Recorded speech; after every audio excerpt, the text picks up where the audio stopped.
Hello, I'm Josh Feldmuth. I'm the CEO of Interbrand in New York, and today I've got the great pleasure to be with Ron Nagowski, who is the VP of Brand and Sponsorship of UPS. UPS was recognized as the world's 27th most valuable brand. But before we get into some of the details of managing UPS, how long have you been at UPS? Well, I think it's typical of UPS, but 27 years. Many of us have worked up through the ranks and have done several jobs and started out going to school as part-timers and have had other opportunities afforded us.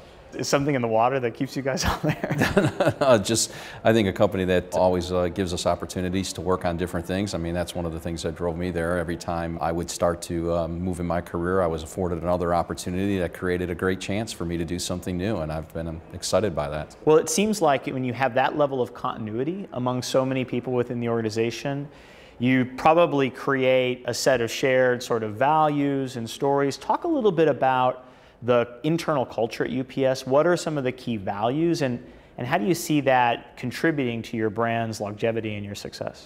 Well, I think it really started with our founder back 105 years ago, a real commitment to a real strong culture. I mean, even today, the culture is really driven by our policy book, which is read at many meetings. We know culture isn't just passed on by osmosis, it's an effort. And that culture is really strong about our work ethic, our commitment to excellence, and our customer, really driven from an engineering point of view.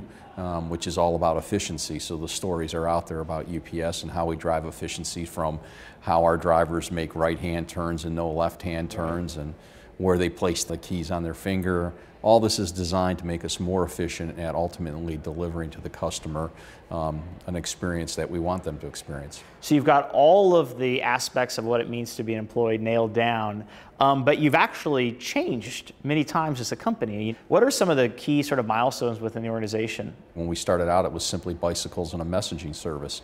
At that time, our founder, Jim Casey, took a look at the department stores and found an opportunity to deliver residential. Ultimately, with the boom in manufacturing, that led to our common carrier, which really is what most people probably know us today. But then we started to see some changes back in the 70s when we started our own airline and moved into the air business, or when we started to move into more technologies and invest in the technology to help us deliver the experience. And then ultimately today, with the boom of the internet, a movement more towards the B2C and becoming a bigger part of our business.